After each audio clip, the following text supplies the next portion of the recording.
Welcome back नाज़रीन। आज show में मुझे ज्वाइन किया है जस्टिस रिटायर्ड तारिक महमूद साहब ने, जो यकीनन किसी तारुफ के मोहताज नहीं, और उनके साथ मौजूद हैं जनाब अफजल अली शिगरी साहब जो कि साबिक IG सिंध हैं, और हमारे साथ स्टूडियो में मौजूद हैं मोहतरमा शर्मिला फारूकी साहिबा जो कि रहनुमा पाकिस्तान पीपल्स पार्टी की। सबसे पहले सवाल मेरा जस्टिस साहब से यहाँ पर यह है कि जस्टिस साहब, मैं अपने दोनों मेहमानों से यहाँ पर यह सवाल करूंगी जो इस वक्त इस्लामाबाद में हमारे साथ हैं कि सर्जिकल ऑपरेशन और मफाहमत की सियासत, इसके बारे में आप क्या कहेंगे सर? देखिए बीबी, बुनियादी तौर पर इशू दो किस्म के हैं इस वक्त, और वो इशू ये है, एक है लॉ एंड ऑर्डर का मसला है, क्रिमिनल से डील करना है, और दूसरा ये है कि पॉलिटिकल फोर्सेस जो हैं वहाँ पर मौजूद हैं, उन्होंने एक फैसला करना है कि वो किस तरीके से सियासत करना चाहते हैं। मिसाल के तौर पर थोड़ा सा एक्सप्लेन कर दूं, आइन के तहत, कानून के तहत जितनी भी पॉलिटिकल फोर्सेस है, ये उनको हक है कि अगर इस वक्त उनके पास 5 सीटें हैं या 10 सीटें हैं तो वो कानून के तहत, आइन के तहत इसको 20 भी कर सकती हैं, 30 भी कर सकती हैं। लेकिन अगर इन सीटों को बढ़ाने का तरीक़ेकार कोई और निकाला जाएगा तो अल्टीमेटली इसकी जो है अंजाम जो है बर्बादी ही होगा। तो दो चीज़ों का फैसला करना है। लॉ एंड ऑर्डर है तो लॉ एंड ऑर्डर को आपने लॉ एंड ऑर्डर के जरिए करना है। आपको एक फैसला करना है आज। फैसला ये होना है कि क्या आपने, देखिए बुनियादी तौर पर लॉ एंड ऑर्डर को कंट्रोल करने के लिए पुलिस जो है ना, वो बेसिकली निजाम पुलिस का होता है। ठीक है, बाद औकात पुलिस को सपोर्ट करने के लिए, देखिए in the aid of police तो आप दूसरे फोर्सेस को ला सकते हैं। जैसे बहुत अरसे से आपने रेंजर्स को लाया हुआ है, ये उनकी हेल्प करेंगी, उनको स्ट्रेंथन करेंगी। तो अगर आपने क्रिमिनल से डील करना है, लॉ एंड ऑर्डर को क्रिमिनल करना है, तो आपको ये करना है। और पॉलिटिकली अगर आपने किसी ने 10 से 20 सीटें करनी है, बिस्मिल्लाह करें, इसमें कोई ममानत नहीं है, इखलाकी तौर पर भी, कानूनी तौर पर भी। लेकिन इस तरीके से ना करें कि उसका अंजाम वो हो या वो उसका फॉल आउट हो, या जो कि इस वक्त सामने नजर आ रहा है। अच्छा, अब मेरा दूसरा सवाल मैं अफजल अली शिगरी साहब से करूंगी। सर, आप साबिक IG सिंध रह चुके हैं। अब अगर हम बात करते हैं पुलिस की कारकर्दगी की, तो उसमें यहाँ पर एक बड़ा सवालिया निशान ये आ जाता है कि ये सियासी तकर्रुरियाँ बहुत ज़्यादा होती हैं, इलाके बटे हुए होते हैं, तमाम तकर्रुरियाँ उस हिसाब से होती हैं, इसलिए पुलिस कारगर साबित नहीं हुई है। आप मुझे यहाँ पर ये बताएं, क्या पॉलिटिकल विल मौजूद है ये सर्जिकल ऑपरेशन कराने के लिए, या जिस किस्म का भी ऑपरेशन कराना हो, क्योंकि एंड रिजल्ट अमन चाहिए? आपकी बात दुरुस्त है, एंड रिजल्ट अमन चाहिए, और ये पुलिस की ड्यूटी है कि वो अमन कायम करे। मैं इसको थोड़ा सा सियासत से अलहदा करके इसलिए बात करूँगा कि जो पुलिस अफसरान और पुलिस फोर्स और उसकी जो लीडरशिप है, उनकी एक जिम्मेदारी है, और वो है कानूनी जिम्मेदारी है। उसमें और कोई कंसिडरेशन नहीं आ सकती।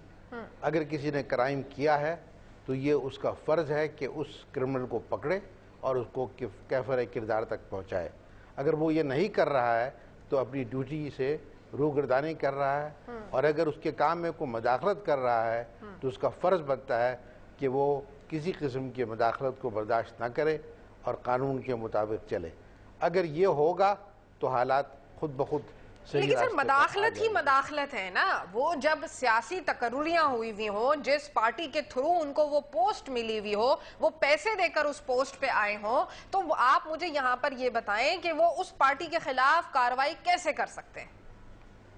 नहीं, आपकी बात दुरुस्त है। मैं उस इशू को, वो आपकी बात जो आपने कही कि जी अगर इस किस्म के हालात हैं तो जाहिर है कि एक हेजिटेंसी होगी कि वो कार्रवाई ना करे।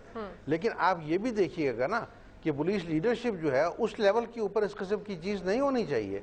ये उनकी जिम्मेदारी है कि वो टेक ऑन करें और वो इस बात से इनकार करें अगर किसी तरफ से मुदाखलत आती है, चाहे वो लोकल पॉलिटिकल एलिमेंट्स हैं या वो इनकार करेंगे तो उनकी तब्दीली हो जाएगी, तबादले हो जाएंगे, पेटियां उतार दी जाएंगी। आपको तो पता है ये चीजें।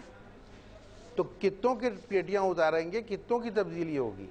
आखिर ये भी तो एक जिम्मेदारी है। अगर ये पाकिस्तान नहीं होगा, कराची अगर हमारा शहर नहीं होगा, तो यहाँ हमें कौन पुलिस अफसर लगाएगा और इनकी नौकरियां कहाँ जाएंगी? ये भी तो सोचने वाली बात है। अच्छा, मैं शर्मिला फारूकी से यहाँ पर ये सवाल करूँगी कि शर्मिला, जैसे कि आपने अफजल साहब की भी गुफ्तगू सुनी कि जी कितनी तकर्रुरियाँ होंगी और कितने तबादले होंगे अगर एक्शन नहीं लेंगे। अब अगर हम बात कर रहे हैं तमाम तर सूरत हाल की कराची की, तो उसमें सर्जिकल ऑपरेशन पे भी जो बयानात सामने आ रहे हैं, पब्लिक का जो ओपिनियन है वो भी आपने सुना, बातें आपको डिफरेंट चैनल्स पे भी सुनाई दे रही हैं। तो अब यहाँ पर ये बताएं कि क्या पॉलिटिकल विल मौजूद है, क्या वाकई कोई इस दफा हम चेंजेस देखें, एक्सपेक्ट करें? शुक्रिया सोफिया। देखिए, जहाँ तक पॉलिटिकल विल का ताल्लुक है तो वो डेफिनेटली पॉलिटिकल विल है, जब भी तो तमाम कार्रवाइयाँ की जा रही हैं और ये सर्जिकल ऑपरेशन किया जा रहा है। बेशक मैं ये बात ज़रूर उसका एतराफ़ करूँगी कि माजी में जो एक्शंस लिए गए उसके वो रिज़ल्ट्स नहीं आए जो शायद जिसकी तवक्का हमें भी थी और आवाम को भी थी, लेकिन इसका हरगिज़ मतलब ये नहीं था कि हुकूमत हाथ पे हाथ रख के बैठी हुई थी और कोई कार्रवाई नहीं कर रही थी। 2 रोज़ कबल ये ऑपरेशन शुरू हुआ है और आपने देखा है कि तकरीबन इसमें गिरफ्तारियां भी हुई हैं, टारगेट किलर्स को भी गिरफ्तार किया गया है, भत्ताखोरों को भी किया गया, असला भी बरामद हुआ है। तो कराची को जब आपने क्लेंस करना है तो बाकायदा एक प्लान्ड जो ऑपरेशन इस दफ़ा किया जा रहा है उसकी अशद ज़रूरत थी। और इसमें मैं आपको एक बात बताती चलूँ सोफिया, शुरुआत में जो आपने बात करी कि ये ऑपरेशन और मफाहमत, देखिए मफाहमत अपनी जगह, मफाहमत का मतलब हरगिज़ ये नहीं होता कि हम किसी दहशतगर्द को पकड़ें या किसी टारगेट किलर को पकड़ें और मफाहमत की आड़ में उसको छोड़ दें। मफाहमत पॉलिटिकल अंडरस्टैंडिंग है, एक पॉलिटिकल डिस्कशन है, वो जारी रहेगा, आज भी जारी है। लेकिन जहाँ पर लॉ एंड ऑर्डर की बात है, there we draw a line और we have drawn a line. और यहाँ मैं आपको बताती चलूँ कि अभी अफजल साहब ने बात करी कि पोस्टिंग, ट्रांसफर वगैरह, देखें ये रूटीन के एडमिनिस्ट्रेटिव इश्यूज होते हैं, वो खुद आईजी सिंध रह चुके हैं। अच्छे पुलिस ऑफिसर्स भी हैं, बुरे पुलिस ऑफिसर्स भी हैं, पुलिस पोलिटिसाइज है, ये एक हकीकत है, और पुलिस डीमोरलाइज भी है, ये भी एक हकीकत है। हमने सपोर्ट भी देनी, हमने उनकी कैपेसिटी भी इन्हांस करनी, पोटेंशियल उसके अंदर है, लेकिन माजी में पुलिस को गलत कामों के लिए इस्तेमाल किया गया, जो असल उनके काम थे वो उस हवाले से उनको इस्तेमाल नहीं किया गया। और पुलिस को अपना काम अगर करने दिया जाए और फ्री हैंड दिया जाए तो देखिए कि अभी गिरफ्तारियां हो रही हैं, या जो हमने माजी में भी देखा कि बॉम्ब जो हैं उनको डिटोनेट किया गया है, दहशतगर्दी के वाकयात को रोका गया, वो सोफिया हमारी पुलिस और रेंजर्स ने ये कार्रवाई की ना, आपने और मैंने तो नहीं की।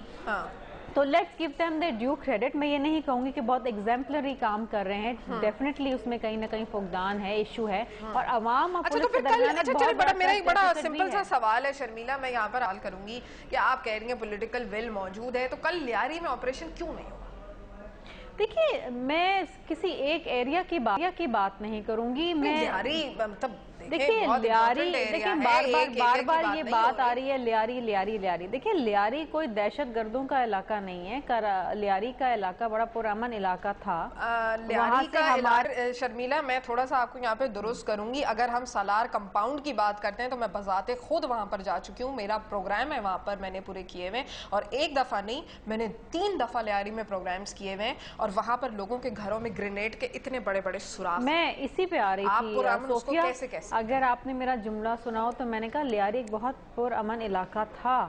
लियारी की एक तारीख है, वहाँ से शहीद जुल्फ़िकार अली भुट्टो, बेनज़ीर भुट्टो शहीद साहिबा, आसिफ अली ज़रदारी साहब, सब ने इलेक्शन लड़ा है, और अब बिलावल भुट्टो ज़रदारी इलेक्शन लड़ने वाले हैं। देखिए, अगर आप लियारी की तारीख के अंदर जाएं तो मेरा ख्याल है कि आपके 4 प्रोग्राम इसके ऊपर हो सकते हैं कि लियारी में असला इंट्रोड्यूस किस ग्रुप ने करवाया, कहाँ से ये मसला शुरू हुआ, ये एक अलग बहस है। लेकिन देखिए, कराची में सिर्फ लियारी ही प्रॉब्लमेटिक एरिया नहीं है, और भी दीगर एरियाज हैं जो सेंसिटिव हैं, जो प्रॉब्लमेटिक हैं। अब जाहिर बात है कि यहाँ पर इशू ये होता है कि कभी हमारा फोकस पूरा का पूरा कट्टी पहाड़ी कस्बा कॉलोनी पे होता है, कभी हमारा जो है वो टारगेट होता है लियारी। और पिछले चंद एक दिनों से मैं ये सुन रही हूँ कि जी लियारी, ऐसा लग रहा है कि तमाम दहशतगर्द, टारगेट किलर्स, भत्ताखोर लियारी में ही पैदा हुए हैं, वहीं पले बड़े हैं और वहीं से कार्रवाई करें, ऐसी बात नहीं है। कराची में मुख्तलिफ इलाके हैं, तकरीबन को 9 से 10 एरियाज हैं जहाँ पर कार्रवाई इलाकों का जो सर्कुलर जारी हुआ था सरकारी तौर पे, उसमें कहा गया था कि हम 9 इलाकों में ऑपरेशन करेंगे, जिसमें लियारी में जब शुरू किया गया तो वहां पर उनको ऑपरेशन छोड़ना पड़ गया। देखिए, एक रेजिस्टेंस आती है सोफिया, मैं हमेशा एक बात कहती हूँ कि जब भी आप कोई इस किस्म का सर्जिकल ऑपरेशन करने जाते हैं तो वहाँ के मकीन रेजिस्ट करते हैं, औरतें बच्चे बाहर निकल आते हैं। पार्टी का इलाका है, इस वजह से रेजिस्टेंस आ रहा है, इस वजह से आ रहा है कि वो इंप्रेशन ये जाता है कि जी सिर्फ इंप्रेशन ये जाता है कि शायद सिर्फ लियारी में ऑपरेशन किया जा रहा है और इलाकों को नहीं किया जा रहा। और जाहिर बात है कि बहुत सारे लोग ऐसे होते हैं जो पुरअमन लोग भी होते हैं, और जब घर घर आप तलाशी लेने जाते हैं, पुलिस और रेंजर्स घुसती है, तो एक रिजेंटमेंट भी आती है। देखिए, कोई भी ऑपरेशन आप करेंगे, किसी किस्म की भी कार्रवाई करेंगे, तो आवाम से एक रिजेंटमेंट तो आएगी, लेकिन eventually it is for the good of the people of Karachi. अच्छा शर्मिला, मुझे यहाँ पर वही शायद हम पॉइंट से हट रहे हैं, क्योंकि मैं बार बार एक ही बात कह रही हूँ कि लियारी में तमाम इलाकों में ऑपरेशन हुआ, तमाम तर सर्जिकल ऑपरेशंस की जो बातें हो रही हैं हुआ, लेकिन लियारी में कल नहीं हुआ, क्योंकि आप जैसे कि आप खुद भी कहने कि रेजिस्टेंस आया। रेजिस्टेंस क्यों आया? खैर, फिलहाल वक्त हुआ नाज़रीन, मुख्तसर से वक्फे का, इस डिस्कशन को आगे बढ़ाएंगे, हमारे साथ रहिए।